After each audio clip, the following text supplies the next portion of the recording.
Ang 2026 season ng Perf Talk ay hatid sa inyo ng ating generous sponsors. Silent Noise, ang inyong one-stop DJ shop ay nag-o-offer na rin ng gig-ready guitars and accessories, professionally set up at ready to play. Bumisita lang sa pinakamalapit na branch sa inyo, BF Homes Parañaque, Mandaluyong, Pampanga, or pumunta sa silentnoise.ph. Link in the description. Turn those tables, bend those strings. Guitar Pusher's Great Gas Sale, a want-to-sawa sale event. Samantalahin na ang best pricing sa top-notch brands all day, any day while stocks last. Saklaw ang mga gitara, pedals, amplifiers, recording gear from entry-level to the top-of-the-line models ng almost 200 brands. At dahil nanonood kayo ng Perf Talk ay may extra 5% discount kayo on top of the sale prices. Again, link in the description. Okay, musta mga epektos? Welcome to Perf Talk. Dito tayo sa isang undisclosed location. At ang special guest natin for today ay... Let's go!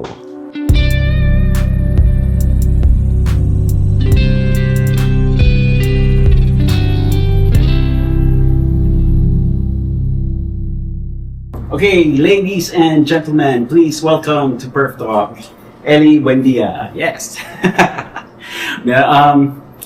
Naisigit natin itong very special Perf Talk today dahil sa napaka-generous na time at saka ni Ellie. Maraming salamat at naisigit natin to. No problem. Yeah. So, last time nandito ako, binook ko yung Crow's Nest, tapos ginawa ko yung video for Tone X. Tone X. And then pinakita ko yung pic. Maraming natuwa ng video na yan eh.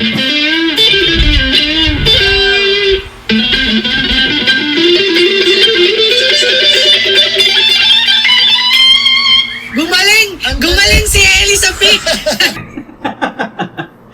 So consider this like a follow-up to that encounter. Tapos, I want to get to know more of Ellie, the guitar player. Kasi, alam natin na, alam ng lahat, singer, songwriter, you know, multifaceted renaissance man. Yeah. Pero yung video na yun, doon sila nagulat dahil, yun nga eh, may skills, may guitar skills na doon lang sa video na yun napansin. Disclaimer, I mean, you can see it naman, it's not that polished. I'm still learning, you know. Early on, I think during the pandemic, I decided, you know, to get into the guitar mas in-depth pa than what I'm used to. Because, syempre, I've always been just a, you know, kumbaga, punk guitarist, you know. And but I've always had, I guess, the ambition or the frustration to be better. I like soloing, you know. I super admire guitarists like you, you know, yung mga sina Yngwie, you know, Van Halen, Hendrix, you know, play melodically but fast. So yeah, yun nga. I took up lessons, online lessons, during the pandemic. Okay. And I was just trying it out during that period. Pero yung lessons na yun, was it like courses or with tao? Right. Actually, yeah. Video courses. May tutor siya. Okay. I actually went through like 3 or 4 na. Anong sites? Iba-iba eh. Like, there's this guy named Ben Higgins, British guy. Okay. Taught me about the theory of, you know, how to increase the speed, mga ganun, kasi shredder siya. Also, marami. Ben Higgins. Mostly ngayon, this guy is from Chicago. His name is Tom Hess. Tom Hess, yeah. Oh, yeah. Siya ngayon yung medyo doon ako tumututok kasi okay yung curriculum. Malaki, very extensive yung Super courses niya. yeah. Oo, Tom has. Pero before nun, like what got you into guitar? Like, what made this your instrument of choice? I learned the guitar sa bahay lang, parang self-taught, using yung mga song hits, mga tablatures, and mostly I parang learned mga folk or country songs Okay. from America, mga madadali lang yung strong yun. Of course, with no name. Horse no name. First one First one. Everybody's first song. yeah, horse with no name. And then, how long after that you ka nag-start gumawa ng songs mo? Right. When did you start songwriting? Or how soon after that? Yeah, ito nakakatawa. I've dabbled, I guess, songwriting nung ano pa lang ako, like grade 1 and grade 2. Oh. Pero hindi ko alam na I was actually songwriting. This is parang improvisational singing na ginagawa ko. Kasi at that time, wala pang -1 nun. Wala pang backing track. So, a cappella lang talaga. And whenever, ano naman sa school, di ba, yung teacher, may program tayo, talent showcase, tapos, I would go, volunteer to sing. And I would sing yung mga pop songs na, again, radyo lang noon, so hindi mo alam yung kumpletong song, di ba? Narinig mo na siya, parang part lang ng song. So, kinakanta ko yung part na alam ko, and then, I would improvise the next verse, and improvise the next melody. So, kumbaga doon nag-start yung parang songwriting skills ko, pero when I was in high school, doon ako medyo naging interesado na sa actual lyric writing and actual songwriting. Okay. So, would you say na you picked up the guitar so that para makumpanyahan mo yung improv? Yeah. The guitar was to basically help in my songwriting. Okay. I wasn't playing the guitar because I wanted to be a guitar player. Oh, okay. So, nauna yung singing, songwriting, and then ito yung supplement nun. Yes. Okay. It was the tool that I used. Okay. And then how soon after nun yung pagpasok mo sa like playing in bands and stuff? Nung college na. College? Doon ako naging seryoso na sa pagbabanda. Okay. Naalala mo ano yung unang guitar mo?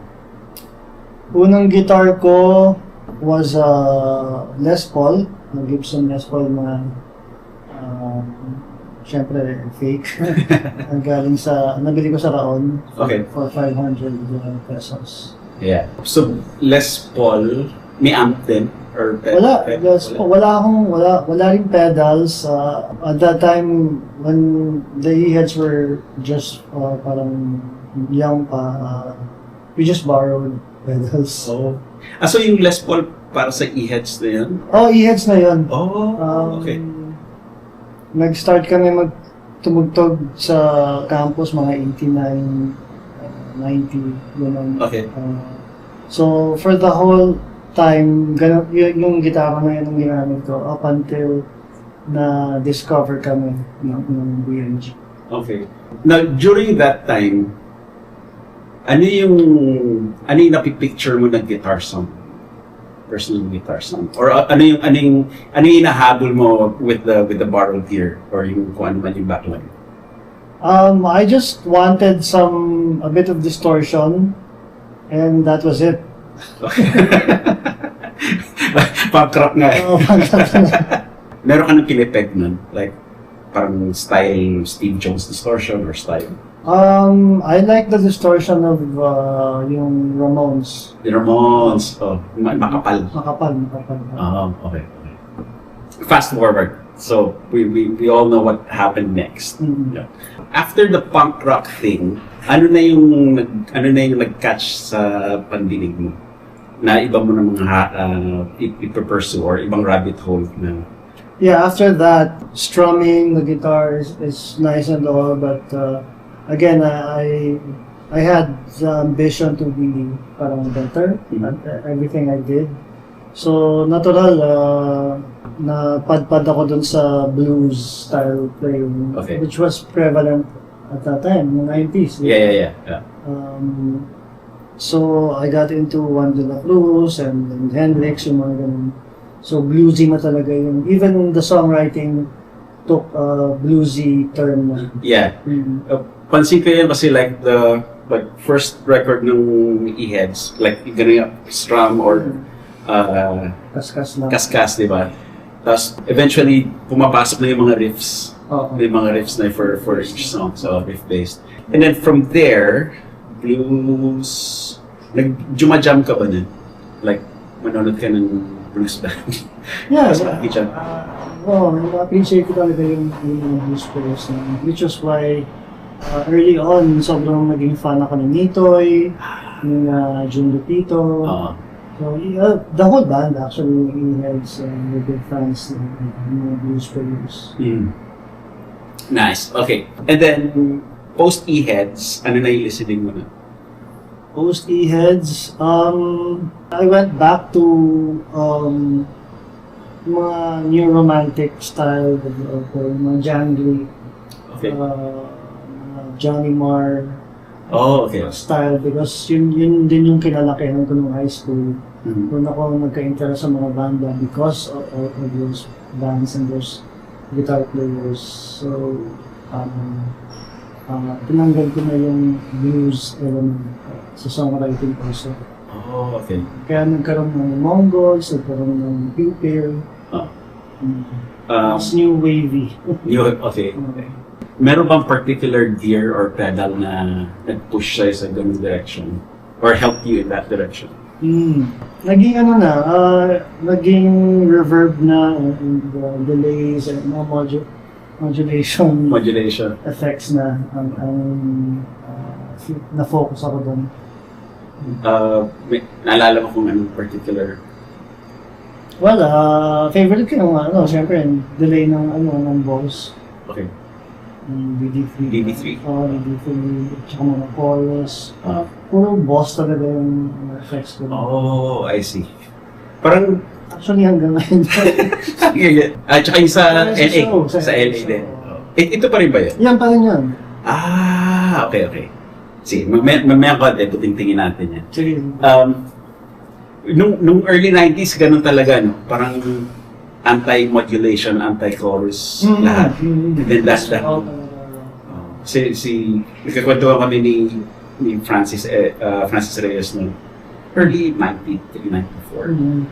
Basta pag narinig niya na chorus with distortion, parang nanibiri.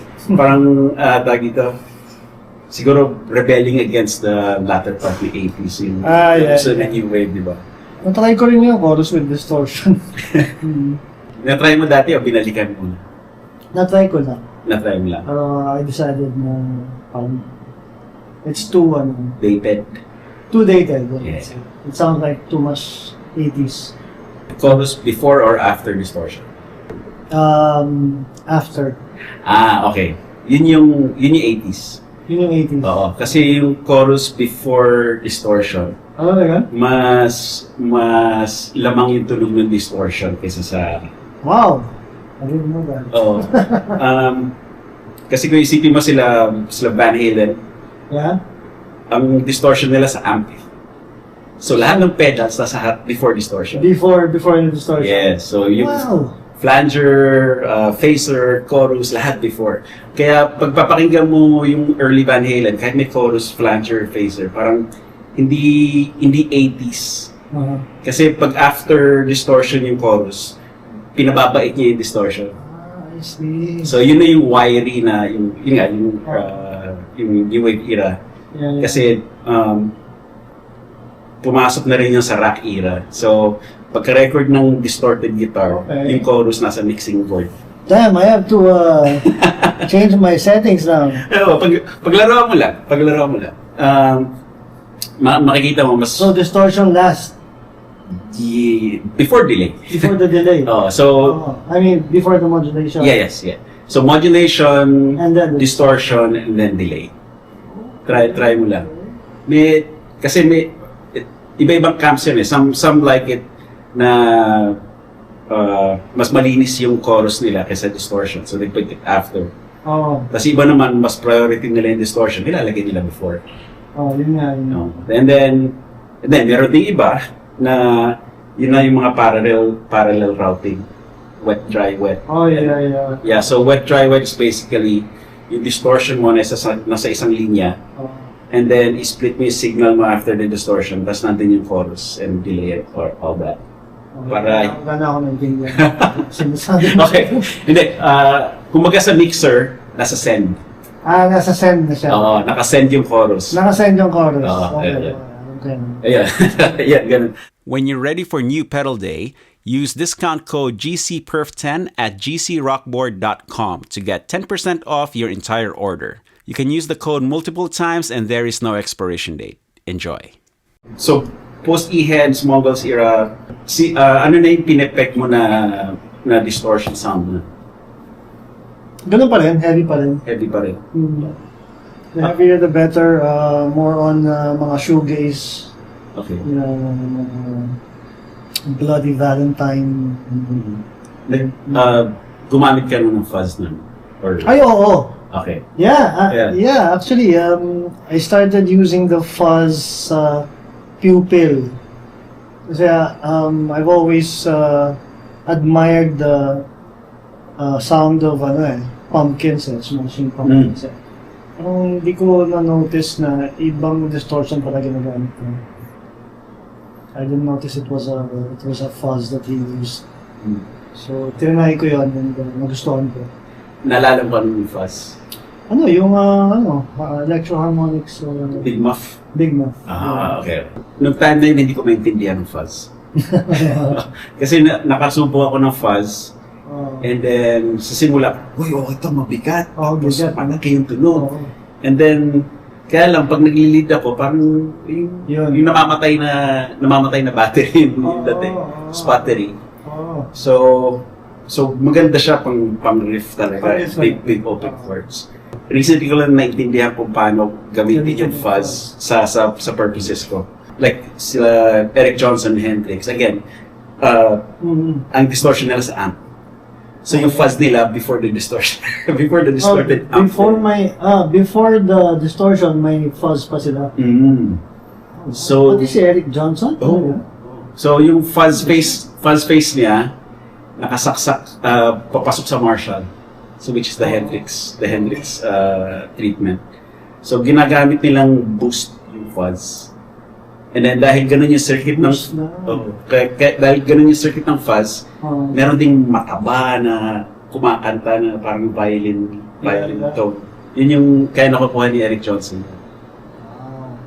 Din yung mga guitar tones na parang sasabog. yung very volatile yung tunog. Yan, usually fuzz pasok mo sa distorted amp. Yun yung mag over the top nun. Okay. So, pero for the longest time, pag pinasok mo siya sa Fender na clean type amp, hindi ka mag-e-enjoy. Kasi malinis wala masyadong sustain ng fuzz circuit on its own. Okay. Yeah, si Smashing Pumpkins, Big Muff into Big Marshalls. Pero yung distortion nila, paano yung clean nila pala? Hindi, either nagsiswitch ng amp. Si Eric Johnson switch ng amp. Switch So, sa amp mismo. Multi-amp siya. So, That's why they have so many amps. So, Wala ko dati, parang standby amp lang. hindi, distorted Marshall, Tapos clean clean. Fender. So, parang ito yung, imbes na channel switching, amp switching sila. Oo. Yeah. Sila meron switchers. Yeah. Unlike si Stevie Ray, sabay-sabay yung amps niya. So, 2 or 3 amps na iba-ibang timpla, sabay-sabay niya pinatutunog kaya malaki yung tunog. Okay. Pero wala siyang clean. Ito, bababayin volume or papatayin yung tube screamer, gano'n. Or play lighter. Stevie Ray is also super. Okay. So, which reminds me, okay, nung blues era mo, bukod kay Stevie Ray, sino pa yung pinakikinggan mo? Hendrix lang talaga. And, May mention ka pa, baka actually, dito, Stevie Ray and Hendrix yung yung lumalabas na records eh. Yeah. May iba medyo under the radar. Sa Robin Ford, mga B.B. King. B.B. King. Okay. Siya lang yung parang nakilala ko noon at that time na alam ko how he plays and nakakarinig ako ng music. Alam yung iba, pareho natin. Mahirapan natin dito. Ang lumabas din dito noong 90s yung after mamatay ni Stevie Ray, nag-invest sila into the younger acts. Sila Kenny Wayne Shepherd, Johnny Lang. Sila yung mga parang the next Stevie Ray. yun yung bansag dati. Pero eventually yung the next Stevie Ray is John Mayer. Mongol's Pupil, did you start getting into amp sounds then? I didn't really seek out particular amps kasi parang masaya na ako sa either Marshall or Fender. So I couldn't tell the difference between the other amps. Alam ko lang is the sound that the Marshall makes and the sound that the Fender makes. Pero when I became parang a student, I sought out, mga boutique amps. Like, nagkaroon ako ng Mesa before. Oh! Yeah. Anong klase? Namuto ko na, yung parang beige na rectifier, whatever. Lone Star? Or dual rectifier? Basta rectifier. Okay. And then, recently I bought the Magnatone. Gusto ko yan. Yeah. Gusto ko yung Magnatone na tunog. Na-try mo na yung stereo niya na Hindi pa. iba yung tremolo na. Yung tremolo. Oo. Tawag nila harmonic tremolo. So parang phaser at tremolo na, or univibe na tremolo. Yun talaga yung diba? Parang Signature sound. Yeah. Although yung Magnatone ko is the Baby M80. M80, So yun yung parang Marshall. Yeah, gusto ko sana kasi ang laki. Yung sa akin maliit lang, 12 watts. Pambahay. Baby M80. May Baby M80? Oo. Ano talaga? Oo, maliit lang. Paano ba yan? Paano hindi ko nakita yun? Sa Sweetwater. Andun ba? Sweetwater galing sa akin. Yung una ko na-try na Magnatone is yung M80 na Super 59. Yun yung head. Yung head. Malaki. Tapos, later, nag-message sa akin si Sweetwater, hey, you wanna make a video on a Magnatone na app? I will send you the Baby M80. So, yung combo, maliit lang. Ganito lang kataas. Yung huling dalaw sa akin ni Noel Mendez, sinaksa ko siya doon, hindi niya mabitaw. Tutuwa siya sa tunog. Single channel din lang, pero may effects loop. So, may reverb, and then may high-low switch for overdrive or clean. Okay yan. Tube. Tsaka kahit itodo mo siya, hindi overpowering. Kaya, naalala ko na, kaya ako nabili to dahil pwede siyang ikabit sa cabinet. May external speaker. External speaker out siya. Oh, okay. So, parang pwede siyang combo na pang-practice, pero pag gusto mong malakas, External. Wala ka ng Cab. cab. Oh, pinapag-gig mo rin yan? Pinanggig ko. Talaga? Doon sa sari-sari talaga yan? Sari-sari hindi. Recently, hindi ko na muna rin alam siya. Kasi, unless nga na hindi ko gusto yung supplier, dadalhin ko. Request lang ako ng copy. Ano yung nightmare amps mo pag sa mga gigs dati? pag nakita ko, parang medyo olats tong... Well, orange siguro, hindi dahil hindi siya maganda, pero parang hindi ko talaga siya kayang timplahin. Okay. Orange. And then, pag PV, medyo alanganin ako sa PV. Oo. Nung 90s, ano yung nightmare amp mo? Ito yung mga amps ng 90s na... PV Bandit, Roland Jazz Chorus. Just Chorus actually gusto ko. Gusto mo? Yun yung yun yung amp sa Red nun Oo nga. So, doon ako sanay sa Just Chorus na Ako, yun ang ayos ko. Ayun yung ayaw mo. Bakit? Parang kumakain ng distortion. Para, parang pinag-usapan natin kanina, yung chorus after distortion. Kasi yung chorus, yung amp mismo. Okay. So, and then nagkaroon din ako ng time na hindi ako nagdi-distortion. Gusto ko amp distortion lang. Wala siya. Wala. Kahit may distortion na todo mo yun, wala eh. Wala lang eh. Hanggang message na bottle yung distortion niya eh. Just chorus. And then, anong pedal ginagamit mo ng pang-distort? Ano lang? Boss na distortion. DS1? DS1. Okay. Ngayon, dito tayo sa pedal board mo. Ikaw lang nagbuo niyan? Wala. Okay, so napansin ko, kahit nung sa LA pa lang, nung kinunang ko to, lagi naka-on yung distortions mo. So, naka-on siya lagi dahil pwede ko siyang, dito na siya kukunin. okay. So, may 1, 2, 3 siya na analog na pwede mong i-patch through dito. So, ito yung parang MS3 switcher siya, di ba? the switcher. Ito yung Yeah. brain ng pedal board ko. Okay. So, pwede kang maglagay ng 2 o 3 analog pedals na pwede mo nang gamitin dito. And then yung MS3, yung may built-in din na effects, di ba?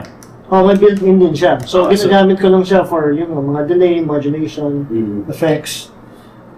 Pero ginagamit ko rin yung mga,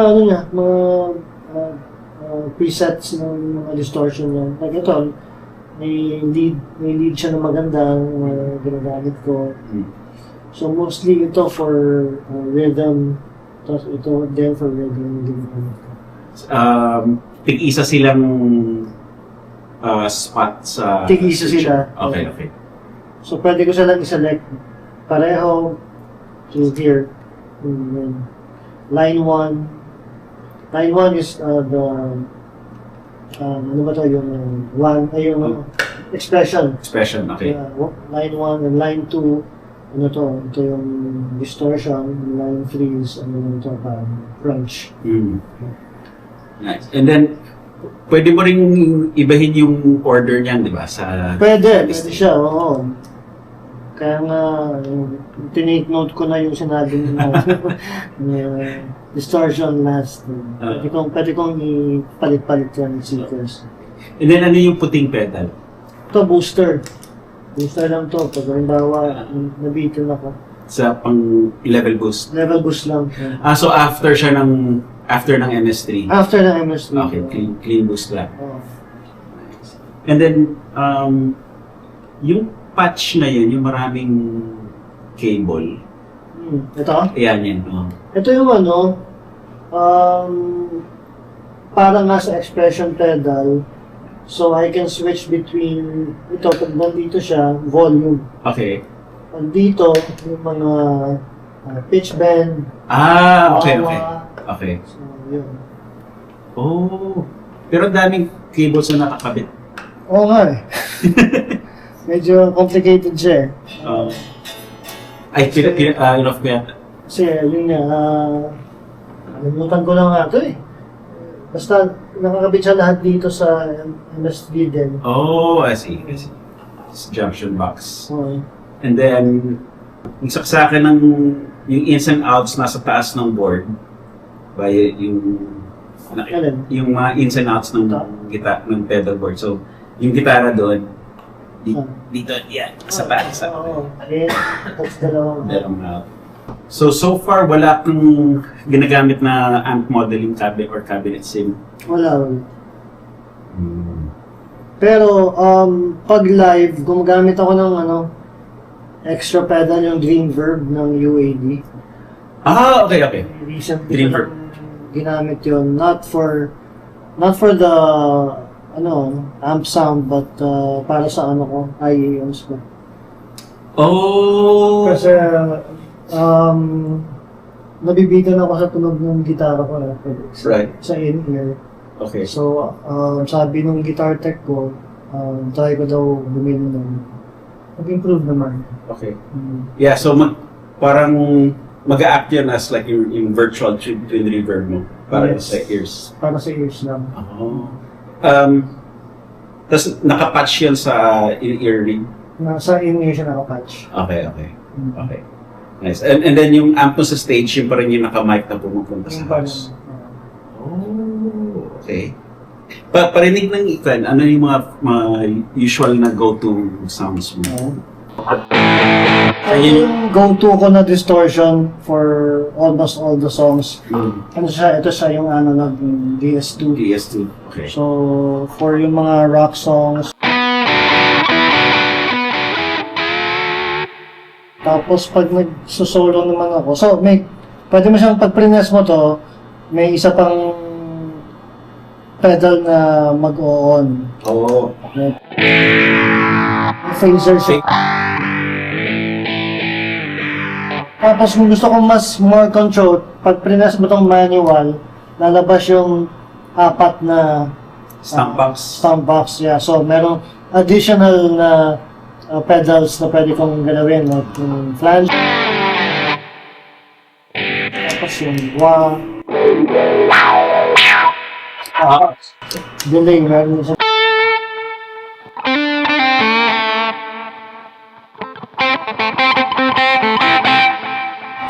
Tapos, pag nagsasolo ako, ito po.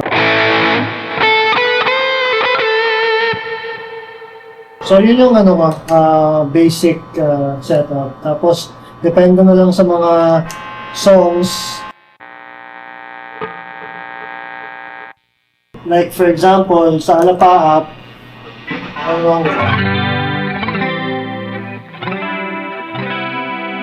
tapos, pwede siyang mag-distortion.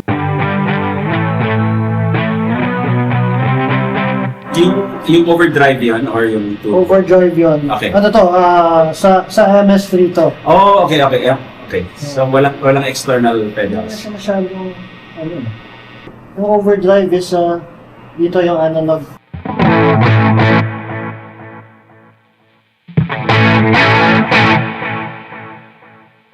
Analog siya. So yung sounds mo dyan for both E-heads and yung solo method adapter. Yung method adapter, iba yung setup ko. May separate pedal board ako doon. Okay. Mas simple lang yun. Mas simple. Ano lang yun, yung Chroma console. Familiar ka doon? Yung anong Basta anong pedal din yun na ay mas parang boutique pedal na okay. marami ring effects. And then Empress ba yan? Sino gumawa Hindi, sige, hanapin ko Gawa yan. natin Hanapin ko yan. Tapos yung Tech 21 na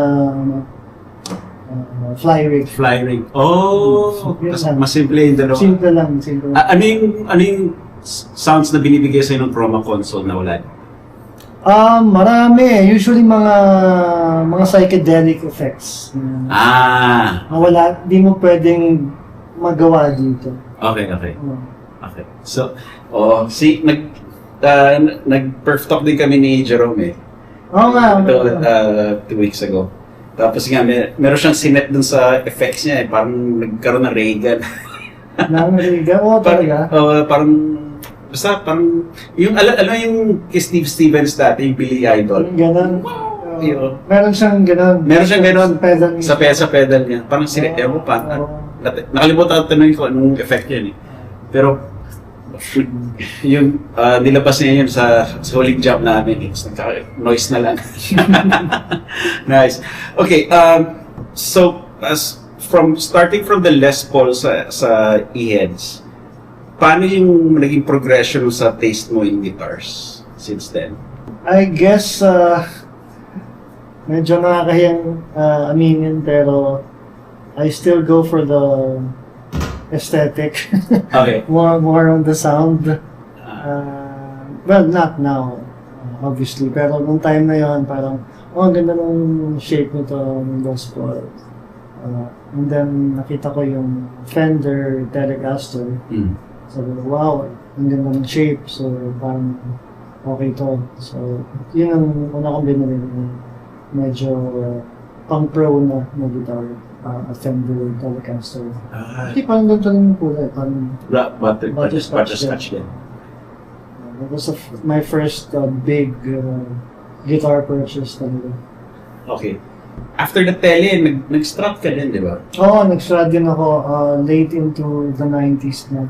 Okay. Again, it was because kailangan mo magkaroon ng strat eh. Mag-guitarista ka. So, bumili ako ng strat. Okay. Still not parang knowing the difference or minding the difference between the sounds.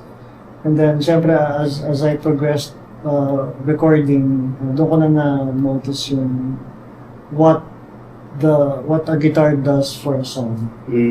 So I would use some guitars for this song and another guitar for this song. Tapos nagle-layer ka din. Nag-delay ko na. Okay. When you write a song, nangyari na ba na pagtugtog mo, na-envision mo kagad kung anong gitara gagamitin ito? Or when you write the song, it depends on what guitar you write it on? Again, recently ko na lang ang ginagawa yan when recording, parang, yun na nga, like you said, na-envision ko na what guitars I should use for this one. Like for the recent album, Method Adapter, I think I used mostly mga humbuckers, small, para mabigat. Para beefy. Yeah, beefy. And also for the Pupil albums, mostly Fender, mga Gibson ang gamit. Tapos yung jangly face mo, yung mga single coils. Okay. Ngayon, ano yung go-to? Ano yung... I have two parang personas. When it comes to live, I have the greatest hits persona. I play mostly hit songs. Most of the high-paying gigs. Yeah. So I use mainly this in this way. Okay. And for the Method Adapter, the solo new songs, I use either a Jaguar or I recently bought a Rickenbacker. Oh! Pero 6-string lang na Rickenbacker. 16. How do you find the Rickenbacker as a playing instrument? But it's not really for live, I have to say. Again, it's more for the aesthetic impact than the sound. But it's okay. I mean, again, di siya kasing chunky ng Gibson. And di siya kasing comfortable ng Fender. But it looks good. So, but gano'n ko masyadong ginagawa kasi sa Method Adapter. It's all Jerome. All Jerome, okay. Yeah, and some synths. So, pwede na akong pumono-porno. Let's talk about this guitar. Ito yung nasira, di ba, sa LA? Nasira? Ito ba yun? Ano nasira? Yung nasira! Oo, yung nasira, tapos ikaw yung... Ako yung nag-ayos. Ikaw yung nag-ayos. So, ito yun.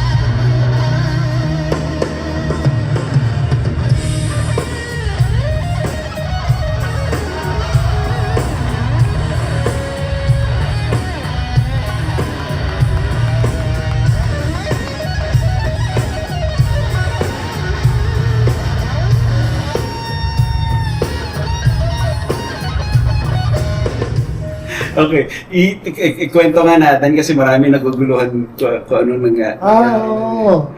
Kasi pumunta ako sa LA sa E-Head show, bumisita lang ako as an audience. So, tapos ang takeaway ko doon is yung nagkita kami ni Ellie backstage and then biglang out of the blue, ano, jump ka! Parang sa Myrix lang kayo tumutugtog. Pero pick up theater Los Angeles. Ganun yung naman lagi. I mean, it's always good to have friends around and syempre, we've never jammed with you. Yeah. And it was an opportunity na we wanted to take. And, lahat kasi ng ng leg ng tour, we always wanted to do something new for the audience. And I don't know if it was Chicago or pero jumam si Medwin. Ganun. San Francisco yan. San Francisco. San Francisco. Oh. So, yeah, it was great. And Tapos, yung nasira na skit, hindi ko rin alam yun. Di ko alam kung sino nag-direct nun eh. Basta ganito kunyari, sira yung gitara mo, tapos bigay mo kay Perf. Tapos, it was parang, sobrang ganda ng acting natin na yung mga tao parang, hindi nila alam kung ano nangyayari. Parang, nasira yung gitara niya. Kasi alala ko yung text mo nung dalawa silang tumakbo kagad. Kahit yung text, nagulat din sila. Nagulat. Sila talaga yung gitara. Tapos ang pinakagulat is yung kaibigan natin, si Mike De La Cruz. Si Mike, Kasi siya, kaka-deliver lang ng gitarang yan sa kanya eh. And then dinala niya doon, di ba? Tapos parang, hindi pwede masira yan. Kakakaba ko lang yan. Bagong-bago yan. Ang galing. Parang matagal natin pilano eh. On the spot lang yan, on the spot. So yan. So yun yung kwento nung time na yun. And it was so much fun. Kaya ito, nakalimutan ko na. Nasira po dito. Hindi. Mo. Hanggang ngayon tinatanong sa akin yun eh. Nasira ba malaking gitara ni Eddie? So, syempre, yung sa daming clips sa Facebook at sa YouTube din. So, people relive that every time. Every time. Ito ang DBD, the latest Perf de Castro signature pedal. Available na sa inyong paboritong J-Craft dealer. Okay, kanina meron kang binanggit sa akin na ngayon meron ka ng mas ibang preferred na profile. Walang realize yung difference ng necks. So, when you study guitar, syempre, they don't tell you, nasa neck yan, di ba? Yeah. It's always, you have to practice, it's all in the fingers, di ba? And then, I switched between guitars kasi based on, sandali, may kulang tong gitara na to. So, I had to switch to something else. Nabawa, I had that American Ultra Stratocaster, which is so nice to play. And then, yun yung clear yung pickguard, di ba? Kita yung... Hindi, ito yung Sunburst. Sunburst, okay. Sunburst na American Ultra. Nasa Sweetwater ko rin. Shout out to Sweetwater. Sweetwater. And I really liked it. Yun nga lang, parang I still really like the body of the Telecaster. I see. So, fan ako ni Prince eh. So, siya lang yung kilala kong naka-tele na magaling mag-gitara. Sino pa bang tele na magaling mag-gitara? Rory Gallagher? Hindi, Rory Gallagher is Strat. Then, Si Jeff Beck at some point naka-tele siya. Pero yung Jimmy Page. Actually, Stairway to Heaven is on first tele. Si Jeff Beck, ganyan na tele pero nilagyan niya ng humbuckers. Okay.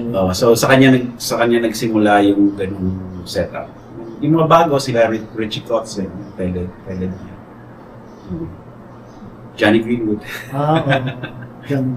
So yun nga, I went back to, mas gusto ko yung forma ng tele. So, binenta ko yung Strat na yun. Oh. And then I went back to this. So, akala ko, because they're the same neck.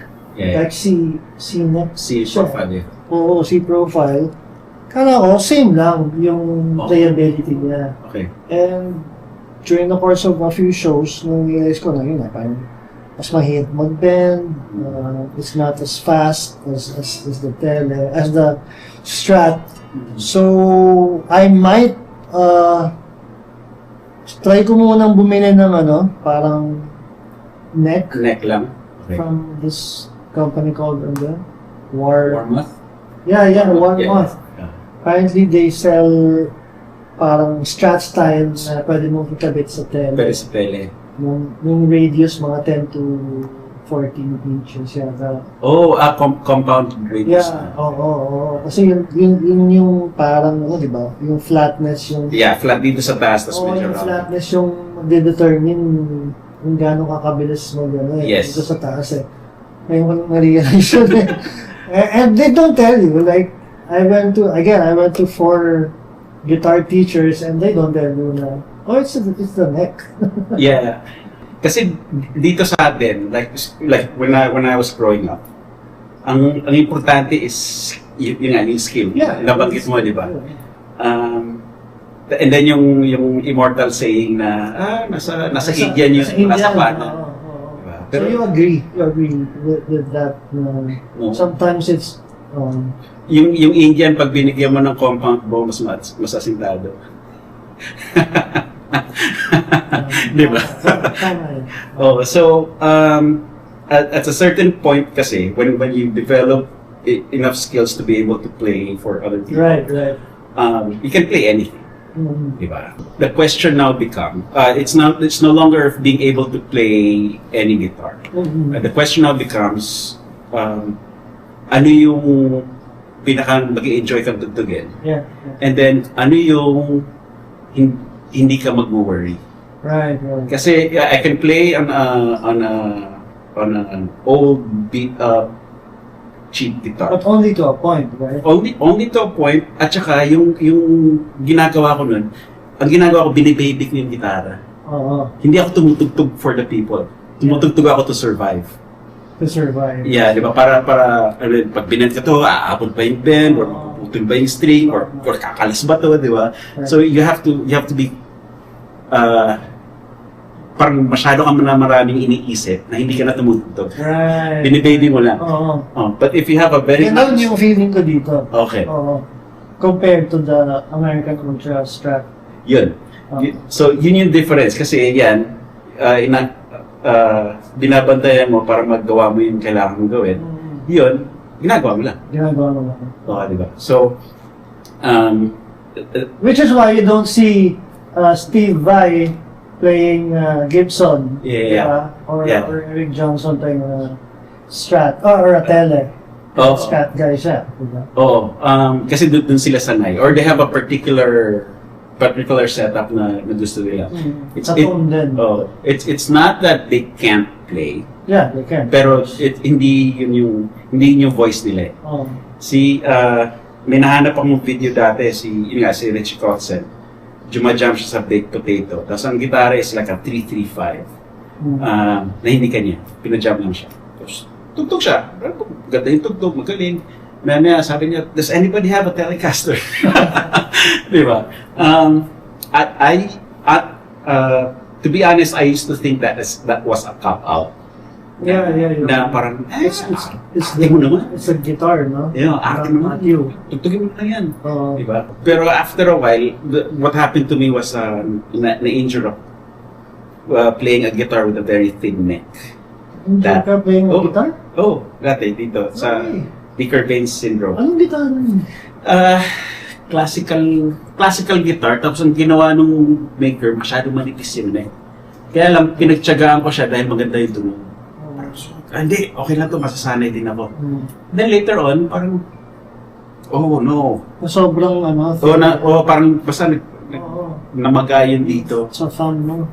So after a while, Oh, man. so doon ko na-realize na okay, I have to be more picky about the the guitars that I play. Kasi that's the worst case scenario. Sasaktan ka ng instrument ko. Oo. Diba? So Pero okay ka na. Hindi, okay naman. Recover ka na. You know, na-recover naman kahit pa paano. Pero from that point on, ang ginawa ko din is habang injured ako, tinignan ko kung ano yung mga positions na nagpapalala nung injury na yun. Tapos, as much as possible, iniiwasan ko na. So, Ano sa taas ba? ito yun eh. Kasi di ba sinasabi nila, itong position na to, in classical at saka in proper, Yeah, yung thumb thumb behind the neck, di ba? Kasi ito yung rock na. na Pero, if you think about it, hindi sila exclusive sa isa't isa. Kasi hindi sila opposite sa isa't isa. At any given time na nagigitara ka, gagamitin mo yung positions na yun. So you switch both. So instead of thinking of this as classical and this is rock, I think of this as precision. Pag kailangan mo maging precise, tapos ito yung power grip. So when you're bending, vibrato, kasi ito yung malakas yun. Kaya may iba na they try to bend na nakaganitong position, hindi nila magawa. Dahil mahina yan eh. But it's precise. Yung makaka-stretch ka, mapipindot mo yung strings na hindi tinatamaan niya ibang strings. So, yun, okay lang yan. Pero, it's not one position. You have to be, you need to flow between the two positions. Kasi meron din mga in-between na, para ito, in between nito at saka nito yan. Diba? And then, pag tumayo ka na, lalong magbabago yan. Kasi pag nakatayo ka na, sabi yung gitara mo, masisira naman yung wrist mo, ganito ka, di ba? So, if there's one advice na I wish somebody told me back then, is that everything is dynamic. Kailangan ibabagay mo yung posisyon ng kamay mo according to what you need, tsaka according sa situation na ginagawa mo. So, yun, hand position and also yung pagpindot. Pagpindot, Kasi dati, kailangan mo pindutin yan hanggat hindi magpas. Di ba? So, pero wala nagsabi na pag tumigas na yung fingertips mo, hindi mo na kailangan pindutin ng ganun katigas. Yeah. Recently ko din nalaman yun. Tom Hess. Tom Hess. The way you press it. Doesn't have to be like super tigas. Yeah. Diba? Yeah. Pero nung bago tayo, malambot yung fingertips natin. Siyempre, compensate tayo. Pero like then, I wish somebody told me na you don't have to press it that hard forever or for the duration. Kasi pag nag-aangan mo to, dun pumapasok yung speed eh. Yeah. Kasi parang ka na nag-sprint. Hindi yung bracing for impact palagi. Yun. Okay, ngayon ano yung nire-research mo ngayon? What are you working on nowadays? I went back to the basics kasi I noticed dun sa lahat ng in-enrollan ko na courses, nobody told me na yung fingering, like yung chromatic fingering na yung ganyan. You have to train your, like do it really slowly. Walang ganon. Kumaga parang intermediate na yung napasukan ko lagi. Okay. So, na-notice ko lang yun, going through social media, and yung masterclass niya, Tom Morello, sa masterclass website. Na sobrang adamant niya na you have to do this first before you play fast. Or before you even know about various chord theories or scales. You have to master the fretboard with your fingers, doing it very slowly. And I did not do that at all. So I'm going back to that. Okay. Like I'm doing like mga ganung exercises lang. With a metronome. With a metronome. I didn't even know that. Super important to practice with a metronome, and super important to be mindful of your practice, even though it's this boring piece of shit that you have to do. Yeah. Repetitive. Repetitive and not doing it while watching TV, which I always used to do. Yeah. Like, habang nanonood, That's muscle memory lang. Bumalik ako doon muna. So I stopped everything that is being taught now. Sobrang late ko na hindi ko na alam kung saan ako. But I have to go back to that. Okay. Do you do this warm-up like every day? Or as I do the warm-up mostly before or pre-show now. Pre-show, okay. But I try to do it every day before. Ngayon na naging sobrang busy na ako. Yeah. Hindi ko kaya lang doing it every day. But as much as I can, I try to do like 15 to 30 minutes. Run. Yun lang. Okay. Do you do stuff with picking then? Picking? Yeah, so like mga picking exercises. Yeah, kasama yun sa curriculum. Okay. Pero lately hindi ko pa na. Okay. Nice. When you're ready for new pedal day, use discount code GCPerf10 at gcrockboard.com to get 10% off your entire order. You can use the code multiple times and there is no expiration date. Enjoy. Part ito ng Perf Talk guests. Ano yung Elig Buendia pet lick? Pet lick? Kumbaga ano yung... Sa favorite ko yung parang... Ano ba to? Blues na... Ano yata ito kay Jimmy Page. Okay.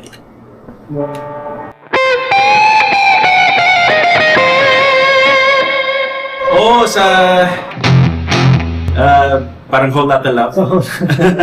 Sige, patingin ulit. Pag patapos na yung song.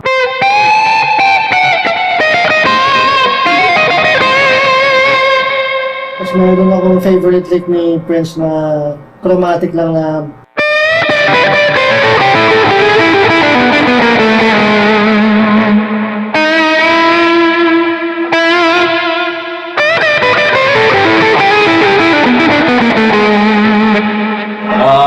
parang soul, blues soul gospel. Gospel na may pagka-major minor. Nice. So what's in store for you now? What's next? What's next? Like how? Career-wise or music-wise? Doing pa rin, tour next year for the Method Adapter album. I might release a couple of new singles next year.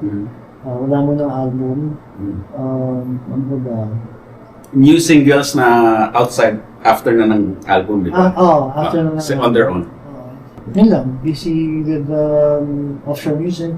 Okay. Administrative duties. Yeah. Okay. Ayun. So, sige, thank you so much for your generous time. Tsaka yung kwentuhan gitara. This, I know a lot of people haven't seen this side of you. Na yung gear nerd, yung yeah, yung guitar sinisimulan ko nga yung di ba? I have this yung online YouTube series. Yeah. Secret of the Chords. Yes.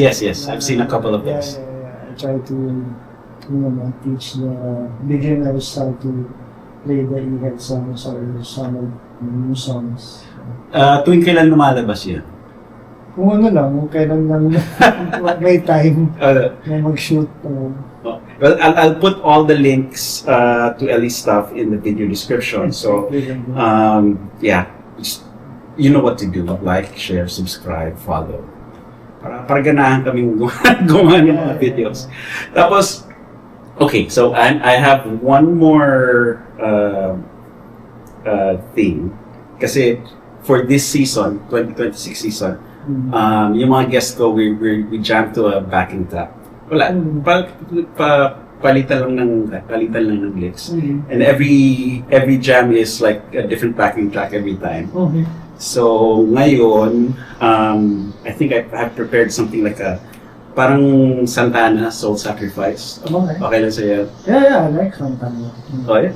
Sige. So we'll end with a jam. Do all the good things, like, share, subscribe.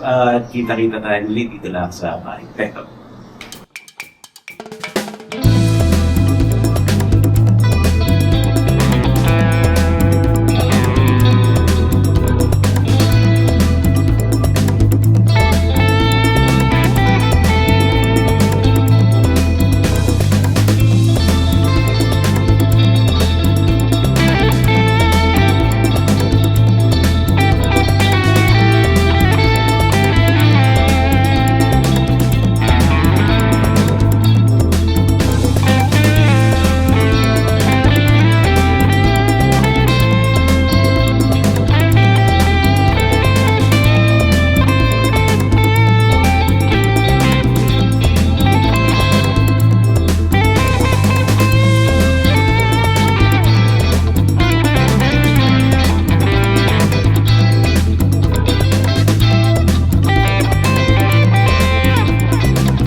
Nice. Thank you, bro. Uh,